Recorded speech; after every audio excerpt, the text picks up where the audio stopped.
Hi, welcome back to our channel. Me and Lily here wanted to get on here and let you know how you get your fur baby from the United States over to Spain. So this is what it looks like. About 30 days prior to your departure, you're going to want to make a veterinarian appointment, and this is where your animal will get a microchip installed and a rabies vaccination. It has to be done in that order so that the rabies vaccination can be recorded onto the microchip. Once you have that done, then you will wait 21 to 28 days for you to return with your animal for the veterinarian to give a full health exam. And this is just where your vet will go over to make sure that your animal is fit to fly and that all vaccines and other important information is up to date to be translated over to the health certificate. The health certificate is sent to the USDA. This is where you have to get a accredited veterinarian to endorse the USDA health certificate / EU health certificate. That is a mouthful, I know. Okay, so once you have that process done, the next part is very, very important, and here's why. You only have 10 days to get to your destination once the USDA endorses your health certificate. You have to have a physical copy with the wet signature. It cannot be an electronic copy. So basically, this is what it's going to look like. You will receive this in the mail.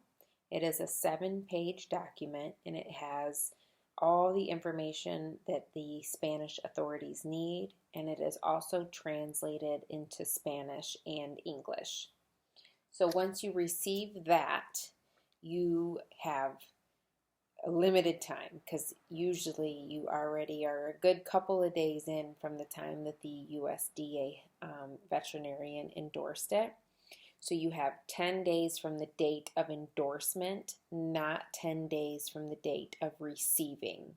So for us, we had very helpful veterinarians that were able to track the movement of the document. So we were able to kind of plan accordingly.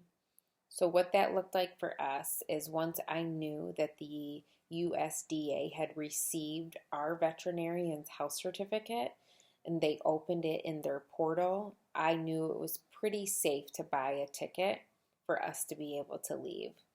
And so I also paid for the overnight service with the USDA for them to expedite the form back to me.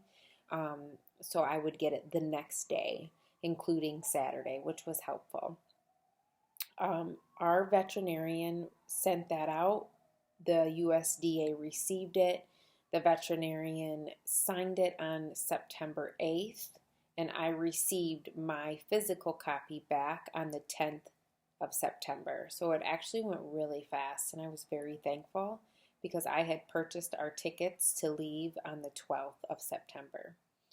And I'm glad that I was diligent in my planning because like typical things when you're making a big move, there's always a wrench thrown in, and there was a delay with our flight, so we had to wait an extra day. And like I said, we're already on a very strict timeline. So thankfully, because I planned accordingly, we did not have any issues. So if I have any advice to give in this journey, it's definitely plan again, and plan some more, because you want to make sure that you have everything covered in the event that there is a delay somewhere down the line. Once I got Lily on the plane, she had to go in cargo. She handled it so well. I'm so proud of her for that. And it was about an 8.5-hour flight from Chicago, Illinois to Madrid, Spain. Once we got to Spain, we had to eagerly wait for them to bring our little one up from the cargo hold. So that was a little nerve-wracking because it did take a little minute. So don't panic. Your animal is okay. You just have to wait for them to bring her up from the cargo hold. Once we got her, we could not remove her from her cage. She had to remain in the kennel, and I had to go through the claim, um, something to claim line. And that was very easy to do. The Spanish authorities were very, very kind to us. I was handed the microchip reader. I scanned her microchip, handed the microchip reader back to the lady. She glanced over her paperwork. She really did not look at the paperwork. And then she let us through. And we've been living in Spain ever since. And so I will say that the airlines, we flew on Iberia Airlines. Airlines tend to be a little more stringent when it comes to the paperwork process, so make sure that you do have all of your paperwork that you need.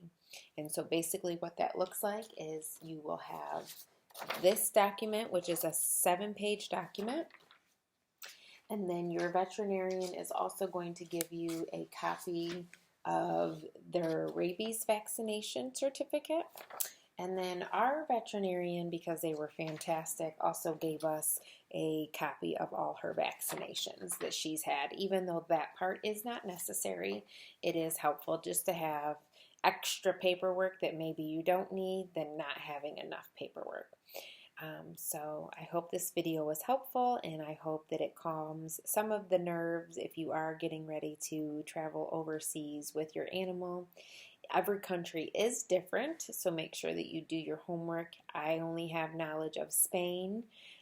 However, we are getting ready to go to Georgia, the country, and so I will give you a full update of what that looks like next. I hope this was helpful, and I hope everyone has a wonderful and amazing, blessed day.